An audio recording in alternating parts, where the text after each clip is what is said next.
সম্মানিত অভিভাবক, ঈদুল ফিতরের ছুটিতে আমরা সকল শিক্ষার্থীর সাথে এই তথ্য বইটি দিয়ে দিব। আপনারা অবশ্যই এই তথ্য বইয়ের শুরুর পৃষ্ঠাগুলো পড়বেন।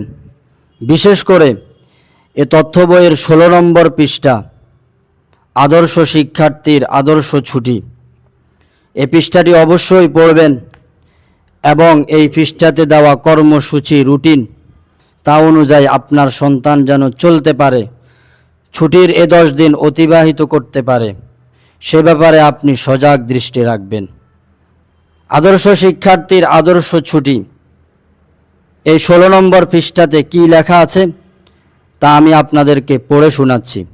সম্মানিত অভিভাবক, একজন শিক্ষার্থীর আদর্শ জীবন গড়ার ক্ষেত্রে শিক্ষক ও অভিভাবক উভয়েরই দায়িত্ব অপরিসীম। আপনার সন্তান যতদিন মাদ্রাসার পরিবেশে ছিল, আমরা তার তালিম ও তারবিয়তের জন্য সাধ্যমতো চেষ্টা করেছি। এখন ছুটিতে সে বাড়ির পরিবেশে আপনাদের কাছে ফিরে যাচ্ছে। এ সময়টাও যাতে সে আদর্শ তালিবে ইলমের মতো তালিম ও তারবিয়তের মধ্যে কাটাতে পারে, সেজন্য কিছু সুনির্দিষ্ট কর্মসূচি তাকে দেওয়া হলো। আশা করি আপনি ও আপনারা সকলে ছুটির দিনগুলোতে আপনার সন্তানের জন্য পর্যাপ্ত সময় ব্যয় করবেন এবং প্রদত্ত কর্মসূচি সঠিকভাবে পালন করার ব্যাপারে প্রয়োজনীয় সহযোগিতা দান করবেন। ছুটির কর্মসূচির শেষ দিকে আপনার জন্য সংরক্ষিত ঘরগুলো অনুগ্রহপূর্বক আপনার সুচিন্তিত মতামত দ্বারা পূর্ণ করবেন।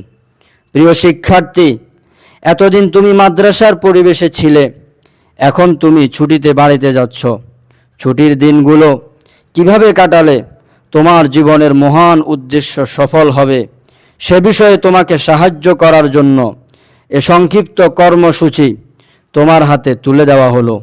আশা করি ছুটির প্রত্যেকটা দিন এ কর্মসূচি অনুসরণ করেই তুমি কাটাবে ইনশাআল্লাহ। তাহলে ইনশাআল্লাহ তোমার জীবন হবে আদর্শ জীবন।